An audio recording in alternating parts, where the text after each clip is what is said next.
He thought it was just a blind date, until she said, "You don't remember me, do you?" Grayson Hale checked his watch again. 6:43 p.m.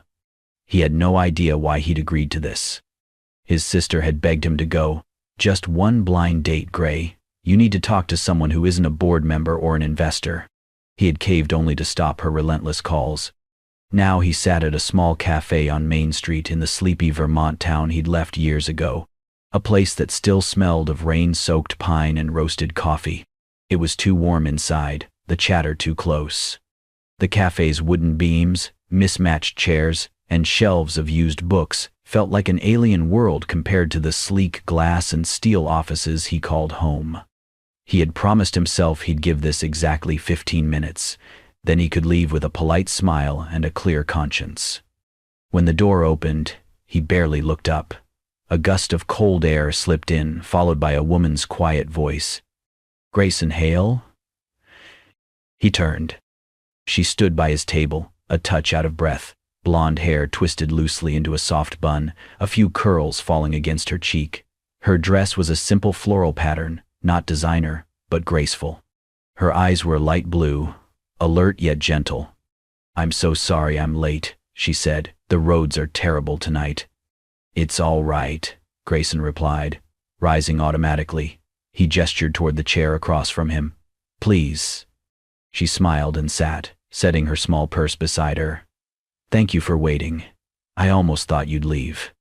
"I considered it," he admitted dryly. Her laugh was low, genuine, and somehow disarmed him. They ordered black coffee for him, chamomile tea for her, and for a few minutes, the conversation skimmed the surface. Work, weather, how small the town still felt. She didn't mention his company, didn't ask about the magazine profiles or Forbes lists. It was oddly refreshing. Just as he began to relax, she leaned forward slightly, studying him. "You don't remember me, do you?" Grayson blinked. "I'm sorry?" A faint, knowing smile touched her lips. "You saved me once, Grayson, when I was just a hungry kid hiding behind the book stacks." The words hit him like a soft but sudden blow. His fingers stilled around the coffee cup. Saved her? A hungry kid? Book stacks?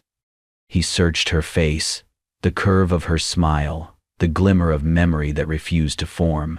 Nothing clear, just a flicker, a whisper of a moment buried somewhere deep.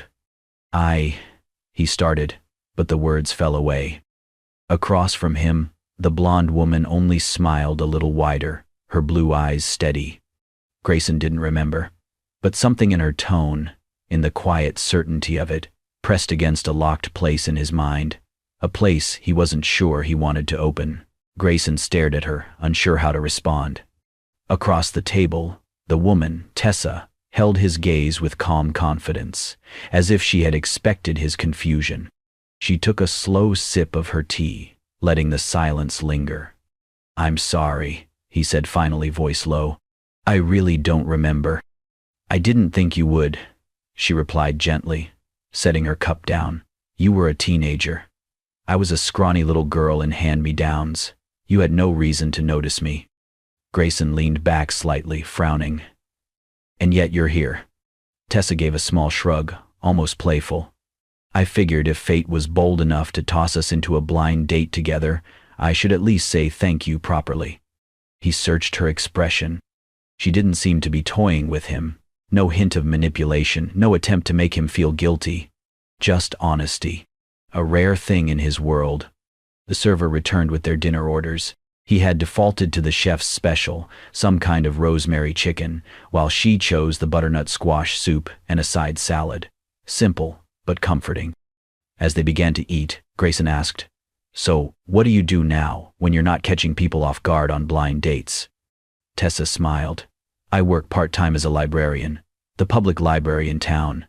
He raised an eyebrow. "Still hiding behind the book stacks, then?" "Only during story time," she teased, then added, "It's mostly so I can spend more time with my daughter." "You have a daughter?" he asked, genuinely surprised. "Lila," she said with a warm smile. "She's 4. Loves ballet, pink dresses, and dinosaur picture books. Grayson let out a short laugh. Sounds like a handful. She is. Tessa nodded, her smile turning soft, proud. But she's the best part of my life. He found himself curious. Where's your husband? Her gaze flicked down for a brief second. There never really was one. It's just been me and Lila from the beginning. He nodded, respectful of her boundaries. That must be hard. Tessa gave a light shrug. Sometimes, but this town makes it easier. People look out for each other. Mostly. Grayson's eyes drifted around the room. It's changed a little, but not much. You used to live here, didn't you? She asked. He hesitated. Yeah, a long time ago. My family moved away when I was 15. What happened? He met her eyes, debating. Then, quietly, my father's business collapsed. We lost everything. My mom passed away a few months after we left. Tessa's expression softened. I'm sorry. He nodded once. It's fine. It was a long time ago. There was a pause. Then she asked, Do you remember the library at all? Barely, he admitted. I used to stop there after school. It was quiet, peaceful. You brought us sandwich and orange juice every day, she said. He looked at her, startled. I remember, she continued, her voice a little quieter now. I used to sit near the children's section and pretend I was reading, but mostly I was just trying not to be hungry. One day, you left your lunch on the table and walked away. You didn't say a word. I waited 10 minutes before touching it because I thought maybe it was a mistake. It wasn't, he said automatically, surprising even himself. She smiled. I figured that out eventually. And after that, every few days, you'd leave your lunch in the same spot. No note, no conversation, just kindness. Grayson's jaw tightened, emotions he could not name stirring behind his ribs. I never knew your name back then, she added. Not until tonight. He sat in stunned silence, the soup in front of him forgotten. A blurry image flickered in his memory, his hands setting down a brown paper bag next to a silent small girl with tangled blonde hair. He had not thought about that in years. Maybe ever. I didn't think anyone noticed, he said quietly. I did, Tessa replied. And I never forgot. Grayson looked at her, truly looked at her, not as a date, not as a stranger, but as someone tied to a version of himself he had long buried. For the first time in a long while, he did not feel like Grayson Hale, CEO. He just felt human. The next morning, Grayson sat at his hotel desk, staring at the untouched cup of coffee growing cold beside his laptop. He had told himself he was leaving town by noon.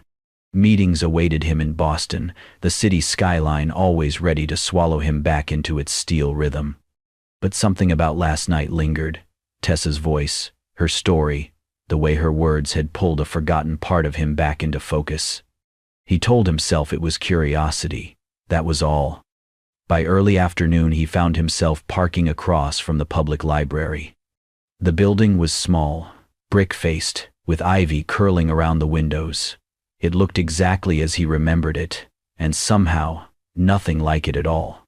He hesitated at the entrance, then pushed the door open.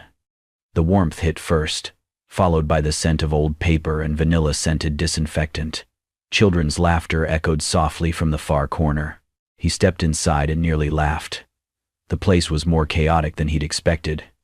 In the children's section, tucked between shelves, painted like trees, a small group of toddlers and preschoolers were sitting on mushroom-shaped cushions, listening to a young woman read from a picture book.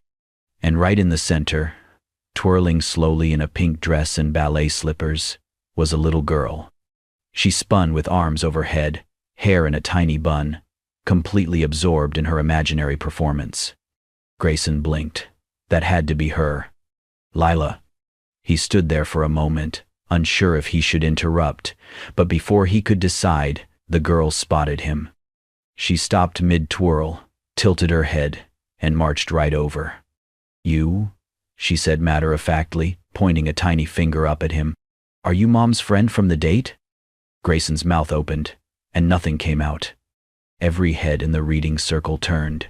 Even the librarian glanced up from her book with raised eyebrows. Tessa appeared from behind a nearby shelf, clearly having overheard. "Lila," she hissed, trying not to laugh. "Let's not shout our personal business across the whole library." Grayson, thoroughly embarrassed, managed a sheepish smile. "I knew it," Lila said triumphantly, ignoring her mother's gentle scolding. "You're the man from the date. The one with the serious face." Grayson chuckled. "Serious face, huh?" Tessa approached, hands full of children's books. She looked amused. "I told her a little about you," she admitted, shooting Lila a look that was more playful than reprimanding. "Apparently, I may have described you as intense." "You said he looked like a statue with a tie," Lila announced proudly. Grayson burst out laughing. "Well, that's one I haven't heard before." Tessa shrugged with a smirk. "She's brutally honest. Gets it from her grandmother." Lila leaned in closer, studying his face with the unfiltered curiosity only a child could get away with. Then she whispered, not quietly at all, "Mr. Grayson, you're not scary at all, like Mom said." Grayson froze. Tessa's eyes widened. "Lila." But he raised a hand gently. "It's okay." Something in his chest cracked open just a little. That one sentence, spoken in a child's voice, completely sincere, cut through more layers than a dozen boardroom compliments ever had. "I promise, I'm not scary," he told her softly. "I just forget how to smile sometimes." Lila nodded, as if that made perfect sense. "You should practice. Smiling makes your eyebrows go up. It's better." He laughed again, his shoulders loosening more than he realized. Tessa gave him a long, warm look. "What brings you here, anyway?" He cleared his throat, only half lying. "I was in the area." "You came to a library in a town you haven't visited in over 10 years, just to be in the area?" He gave her a look. "Maybe I was curious." "About me or about her ballet routine?" she asked, nodding toward Lila, who had already returned to her pirouettes among the bookshelves. "Both," he admitted. They stood side by side, watching the little girl spin and giggle, the light catching in her pink tulle skirt. And for the first time since he had returned, Grayson did not feel like a stranger in this town. He just felt seen. Grayson showed up at Tessa's door just after 5, holding a brightly illustrated book in one hand. "Lila dropped this," he said as soon as she opened the door. She was too busy twirling through the nonfiction aisle. Tessa blinked, then smiled. "Oh no, not dancing dinosaurs. She's been asking for that one for days." He handed it over. "I figured it might be important." She laughed softly. "You figured right. Want to come in for a minute?" Grayson hesitated, then nodded. The house was small and older, but tidy and warm. Faded wallpaper, framed drawings clearly made by little hands, the faint smell of cinnamon and crayons lingering in the air. It was the kind of home built slowly, with care, not money. He followed her into the living room as she set the book on the coffee table. Lila's tiny shoes were neatly lined up by the door, her pink ballet bag resting nearby. "Lila's with the neighbor," Tessa explained. "They're making cookies. I only agreed because she promised not to touch the oven." "Smart mom. I've learned to pick my battles." As Grayson glanced around, his eye caught something on the dining table, a stack of mail. A pale yellow envelope sat half open on top. He was not trying to snoop, but the bold letters across the top were hard to miss. Final notice. Foreclosure warning. Tessa noticed his pause. Her smile faltered. She crossed the room quickly, scooping up the papers and pressing them against her chest. "It's nothing," she said too quickly. Grayson turned to her. "Tessa, it's just a delay in payments. I'll work it out." Her tone was firm, almost defensive. "I didn't ask you here to talk about my bills." "I didn't think you did," he said gently, "but I'd like to help." She shook her head. "No, that's not why I invited you in. I know. I also know the library's barely getting by. I've seen it." He took a step closer. "What if we worked on something together? I could fund a reading and education program through the library. Something permanent. We could hire more staff, expand the kids section, host events." Tessa's expression shut down before he could finish. "Grayson," she said quietly, "I don't want to be your charity." He blinked, stunned. "That's not what this is." "It might not feel that way to you," she replied, her voice calm but steady. "But to me, that's exactly what it feels like." He ran a hand through his hair. "Tessa, I'm offering to invest. This isn't about pity." "Easy for you to say," she said, arms folding. "You walk in, see a foreclosure notice, and suddenly you're ready to fix it all like it's just another business problem. But this isn't business.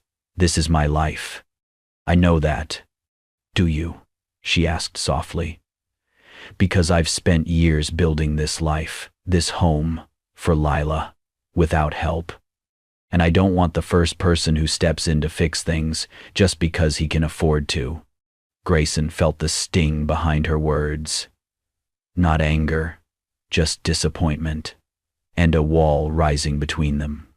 "I didn't mean to offend you." Tessa's expression softened slightly, but her eyes stayed guarded. "I know, and I appreciate that you care. But this town has seen its share of rich men swoop in and save things. They always leave, and they usually take something with them." He looked down, the weight of unspoken history pressing between them. After a long silence, he said, "I didn't come to take anything from you." "I know," she whispered. But she did not say more, and he did not stay long after that.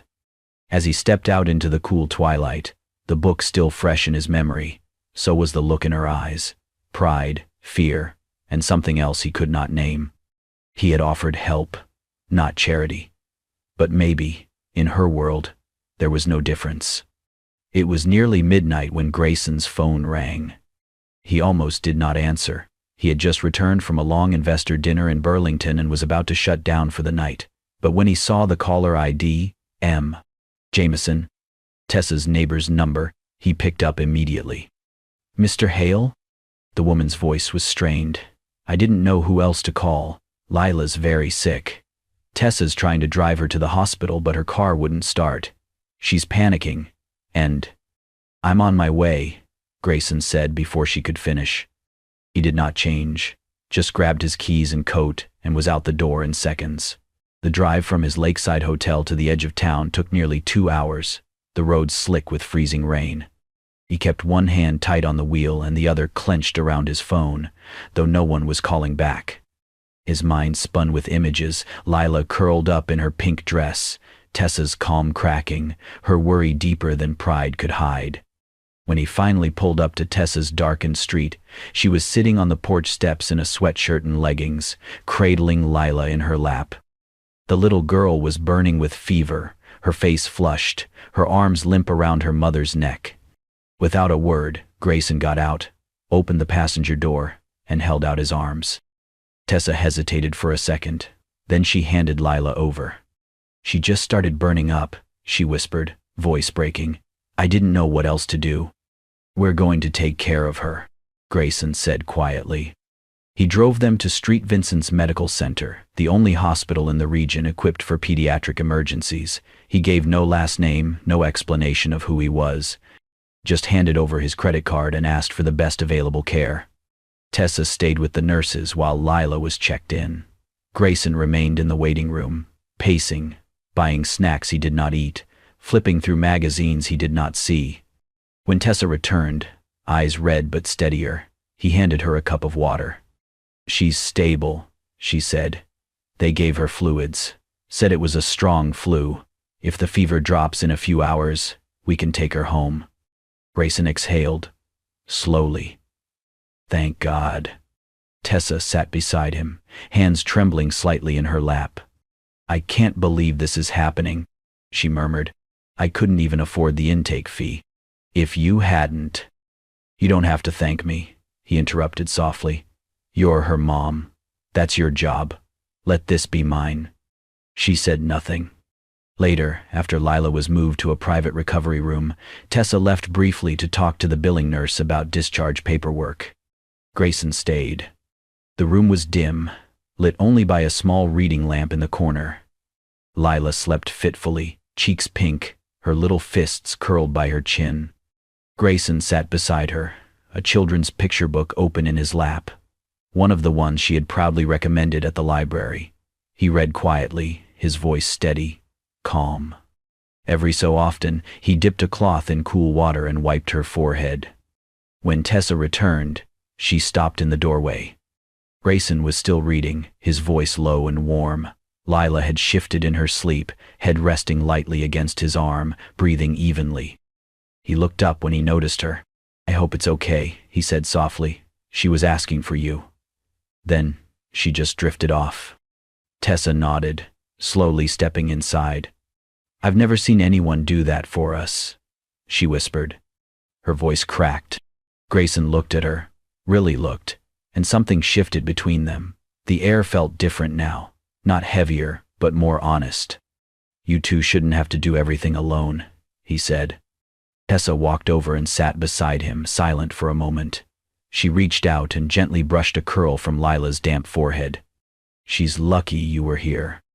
"I'm lucky she trusts me," he said. They sat together in the quiet hum of the room, no words left to fill the silence. Just the soft breathing of a child, and the quiet, unexpected peace of not feeling alone. They walked in silence beneath the canopy of early spring trees, the hospital now far behind them. Lila had been discharged an hour earlier, her fever finally broken. She was back home, asleep in her bed, curled around a stuffed dinosaur. Tessa had offered Grayson coffee as a thank you, but he had suggested a walk instead. Now, the two of them strolled slowly through the quiet residential streets of the town Grayson had not visited in years. "It hasn't changed much," he murmured. Tessa glanced up at him. "Is that a good thing or a bad thing?" He gave a small smile. "Used to be the worst thing in the world." They walked a few more steps before he spoke again, his voice lower. "My mom died here." Tessa looked at him gently but said nothing. "We left town not long after," he continued. "My dad's business collapsed. Bankruptcy, scandal. I was 15. Everyone I thought were friends disappeared overnight. We couldn't afford our house anymore, or much of anything, and then she got sick." Tessa stopped walking. Grayson slowed beside her. "I hated this place for a long time," he admitted. "Every corner, every street, just reminded me of what we lost, what I couldn't fix." She said softly, "You were a kid." He nodded, jaw tight. "I know that now. But for a long time, I thought if I worked hard enough, earned enough, built something powerful enough, maybe I could rewrite all that." Tessa looked at him, eyes searching. "And did it work?" He let out a breath. "I built the company. The money came. Recognition. But none of it ever felt like enough." A light breeze rustled the trees. Somewhere in the distance, a dog barked. Grayson turned to face her fully. "But when I walked into that library," he said, "and saw Lila twirling in her little pink dress, and you smiling like the world wasn't falling apart, I didn't feel like I needed to fix anything. I just wanted to be there." Tessa's expression softened. "That's a big thing for someone who sees the world in terms of problems to solve." "I don't want to solve you," he said, half laughing. "Or her. I just want to be part of whatever this is." They stood in silence, the air thick with something tender and real. Then Tessa said quietly, "Maybe you left the pain here, and now you're finding the healing." Grayson blinked. The words hung in the space between them, gentle but profound. For a man who spent most of his life measuring things in metrics and milestones, her words felt like truth. Not something to quantify, just something to feel. He looked up at the familiar sky, the same one that had once watched a broken boy leave town in silence. Now, it saw a man choosing to stay. The knock on Tessa's door came just after sunset. She wasn't expecting anyone, and when she opened it, the sight of the man standing there made her heart drop. "Hello, Tess," he said smoothly. She instinctively stepped in front of the doorway, shielding Lila's drawings taped to the wall behind her. "Derek," she said, voice tight, "what are you doing here?" "I heard you're doing well," he said, glancing over her shoulder. "Met someone? A real high roller, huh?" She did not respond. Derek's smile did not reach his eyes. "Thought I should check in, since I never really got my chance to be part of Lila's life." Tessa crossed her arms. "You had chances, you just didn't take them." "Well," he said, shrugging, "maybe it's time I did." The meaning behind his words chilled her. She slammed the door without another word. 2 days later, she was served with custody papers. The official notice shook her more than she wanted to admit. Derek had never cared before. He had never paid a cent in child support. But now, suddenly, he wanted to play the father card, because of Grayson. Because he saw what she had, or what he thought she was about to have. Tessa stared at the legal document, her hands trembling. Later that night, when Grayson came by with dinner and one of Lila's forgotten stuffed animals, she tried to hide it, but he saw the papers on the kitchen counter. He read the headline and looked at her. "Tessa," he said softly, "you don't have to do this alone." She shook her head. "I'm not letting you get involved. You're not letting me help. Because if I do," she said, her voice shaking, "and I lose, then it will feel like I lost everything." Grayson stepped closer. "This isn't about pride anymore." "It is to me," she snapped, then softened. "I know your world, Grayson. Lawyers, contracts, power plays. But that's not mine. I can't let you fight my battles." He did not argue. He just nodded. But when he left that night, he made one call. And his lawyers went to work. He told them only 2 things. Help her without ever mentioning his name, and make sure Lila never gets pulled into something ugly. The courtroom was small, quiet, filled with shadows and tension. Tessa sat with her hands clasped tightly in her lap, barely hearing her attorney speak. Derek sat across from her, clean-shaven, wearing a borrowed suit and smug expression. She hated how much power he still thought he had. Then the judge began reading from a letter that had been submitted with her file, anonymous but thorough. It detailed a private educational trust set aside for Lila's schooling, full medical coverage until age 18, and a commitment to support her quietly, without interference or public attention. No conditions. No strings. Tessa turned in her seat. In the very last row, near the door, Grayson sat alone. He gave her a small, almost imperceptible nod. She pressed her lips together, tears threatening. When the judge awarded her full custody and denied Derek's petition due to years of absence and lack of financial support, she closed her eyes and breathed for the first time in days. Outside, the spring air was still. Tessa stepped down the courthouse steps, spotting Grayson near the sidewalk. She walked over slowly. "I told you not to get involved," she said quietly. "You told me not to fight for you," he replied. "So I didn't. I fought for her." Tessa blinked, and something inside her cracked wide open. "You did all that without needing credit?" "I did it because I could," he said simply. "And because she deserves a future with her mom, safe, secure, uninterrupted." Tessa swallowed hard. "Thank you." Grayson gave a small smile. "You don't owe me anything." She took his hand. "I know," she whispered, "but I'm giving it anyway." 3 months later, the town looked different. Not in the way of buildings or streets, but in the way it felt to Grayson as he stepped out of his newly opened satellite office, tucked above the cafe where he had first met Tessa. The mornings were quieter here. The people waved. And for the first time in years, his calendar had breathing space built into it. Half the week, he stayed in Boston.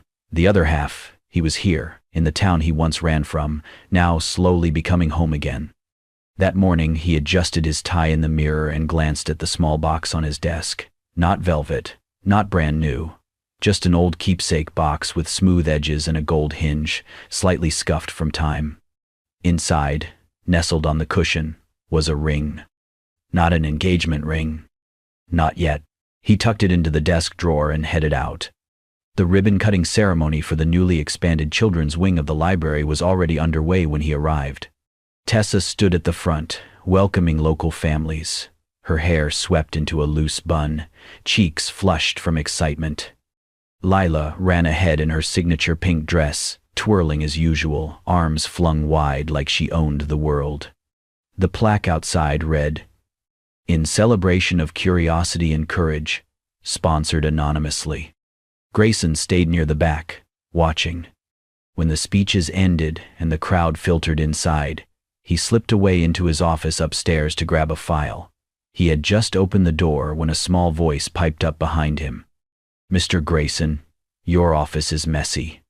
He turned to see Lila standing in the doorway, hands on her hips. He laughed. "I wasn't expecting company." She marched inside like she lived there, then paused at his desk. Her eyes lit up. "What's this?" she asked, reaching for the small box he'd left, just slightly ajar. Grayson moved to stop her but paused when she looked up at him with that innocent, unfiltered honesty. "Is this for Mom?" she asked. "Because I think she likes you now. A lot." Grayson smiled, kneeling beside her. "It's not a ring for asking a big question," he said, "but maybe for making a promise." Lila considered that, then nodded. "That's okay. She still likes promises." Downstairs, music played softly, and the scent of fresh-baked cookies floated through the air. Grayson spotted Tessa near the doorway, talking to a reporter from the town paper. He walked over and gently touched her elbow. "Can I steal you for a second?" he asked. She turned, surprised but smiling. "Sure." They stepped outside to the back garden, where string lights hung between trees, and the laughter of children echoed faintly from inside. Grayson took a deep breath. "This town's changed," he said. Tessa raised an eyebrow. "You mean, you've changed?" "Maybe both." He pulled the small box from his pocket and held it out to her. She looked at it, then at him. "This ring," he said, opening it slowly, "isn't a proposal. Not yet. It's a promise." Tessa's eyes welled as he continued. "A promise that I remember you now. Not just that moment in the library, but everything since. And I won't forget, again." She didn't speak. Just nodded through the tears, lips trembling. He slipped the ring onto her finger, a delicate, simple band with a pale stone, and she leaned forward, resting her forehead against his. From behind them, a giggle erupted. They turned just in time to see Lila bounding down the steps.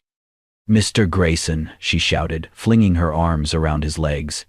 "Now you're stuck with us forever." Tessa laughed through her tears. Grayson crouched to scoop Lila into his arms. "Stuck with you?" he said. "That sounds like the best deal I've ever made."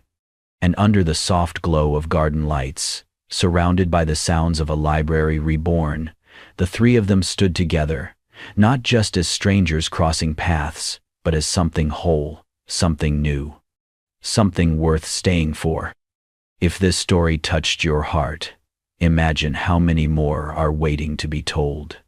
Grayson, Tessa, and little Lila showed us that healing can begin in the most unexpected places, and sometimes a forgotten act of kindness returns to change everything. Love doesn't always arrive with fireworks. Sometimes it whispers through old library books and quiet promises. If you believe in love that crosses barriers and stories that warm the soul, don't forget to like, comment, and subscribe to Kindness and Love Tales. New emotional journeys await you, stories of hope, healing, and the power of kindness.